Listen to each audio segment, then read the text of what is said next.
மக்கள் மத்தியில் பிரபலமானவர்களின் வாழ்க்கை வரலாற்றை படமாக்குவது தமிழை விட இந்தியில் அதிகம். மேரி கோம், தோனி, அசாருதீன் என ஏற்கனவே படமாக்கப்பட்ட பிரபலங்களின் வாழ்க்கை வரலாறு பட்டியல் நீளமானது. இந்நிலையில் தற்போது இந்த பட்டியலில் அப்துல் கலாமும் இணைய இருக்கிறார். இந்தியாவை வல்லரசாக்க வலியுறுத்தி இளைஞர்களை கனவு காண சொல்லி அக்னி நாயகனாக வலம் வந்தவர் அப்துல் கலாம். மண்ணில் இருந்து மறைந்தாலும் மக்கள் ஜனாதிபதியாக மக்கள் மனதில் அவர் என்றும் வாழ்ந்து வருகிறார். இந்நிலையில் அவரது வாழ்க்கை வரலாற்றை படமாக்க பிரபல இந்தி பட இயக்குனர் பிரமோத் கோர் திட்டமிட்டுள்ளதாக கூறப்படுகிறது. இதற்கென அப்துல் கலாமின் சொந்த ஊரான ராமேஸ்வரத்திற்கு நேரில் சென்று அவர் ஆய்வு செய்துள்ளார். அதோடு அப்துல் கலாமின் அக்னி சிறகுகள், இந்தியா 2020 உள்ளிட்ட 22 புத்தகங்களை அவர் வாங்கி வைத்துள்ளாராம்.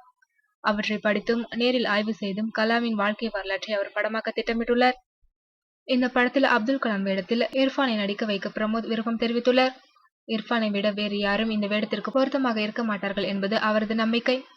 அப்துல் கலாமின் உறவினர்களிடம் உரிய அனுமதி பெற்ற பிறகே இது குறித்த அதிகாரப்பூர்வ அறிவிப்பு வெளியாகும் என கூறப்படுகிறது.